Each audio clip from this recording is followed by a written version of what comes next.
தூத்துக்குடி அருகே அத்திமரப்பட்டியில் இறந்த மனைவியின் நகைகளை கேட்டு வாக்குவாதத்தில் ஈடுபட்டு மாமியாரை தள்ளிவிட்டதில் மூச்சு திணறல் ஏற்பட்டு சிகிச்சை பெற்று வந்த மாமியார் அரசு மருத்துவமனையில் உயிரிழப்பு. மருமகன் கைது. தூத்துக்குடி அருகே அத்திமரப்பட்டி வடக்கு தெருவைச் சேர்ந்தவர் சின்னையா. இவரது மனைவி பாப்பா. இவர்களுக்கு 4 மகள்கள் மற்றும் ஒரு மகன் உள்ள நிலையில் அனைவருக்கும் திருமணமானதாலும் ஏற்கனவே சின்னையா உயிரிழந்ததால் பாப்பா மட்டும் அத்திமரப்பட்டியில் வசித்து வந்துள்ளார்.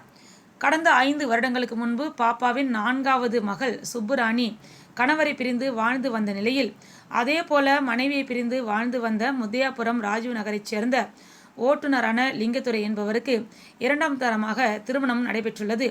இருவருக்கும் குழந்தைகள் இல்லாத நிலையில் கடந்த மாதம் உடல் நலம் பாதிக்கப்பட்டு சுப்புராணி உயிரிழந்துள்ளார். இந்நிலையில் இன்று மாமியார் வீட்டிற்கு வந்த மருமகன் லிங்கதுரை மனைவியின் நகைகளை கேட்டு வாக்குவாதத்தில் ஈடுபட்டுள்ளார். அப்போது இருவருக்கும் இடையே ஏற்பட்ட வாக்குவாதத்தில் மாமியார் பாப்பாவை தள்ளிவிட்டதாக கூறப்படுகிறது. இதனைத் தொடர்ந்து பாப்பாவிற்கு மூச்சு திணறல் ஏற்பட்டுள்ளது.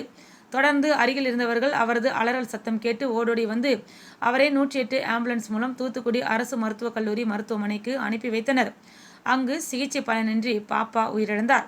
இதனைத் தொடர்ந்து இதுகுறித்து முத்தையாபுரம் காவல் நிலைய போலீசார் வழக்கு பதிவு செய்து கார் ஓட்டுநரான மருமகன் லிங்கதுரையை கைது செய்து விசாரணை நடத்தி வருகின்றனர். மாமியாரை மருமகன் தள்ளிவிட்டதில் மூச்சு திணறல் ஏற்பட்டு உயிரிழந்த சம்பவம் அப்பகுதியில் பெரும் சோகத்தை ஏற்படுத்தியுள்ளது.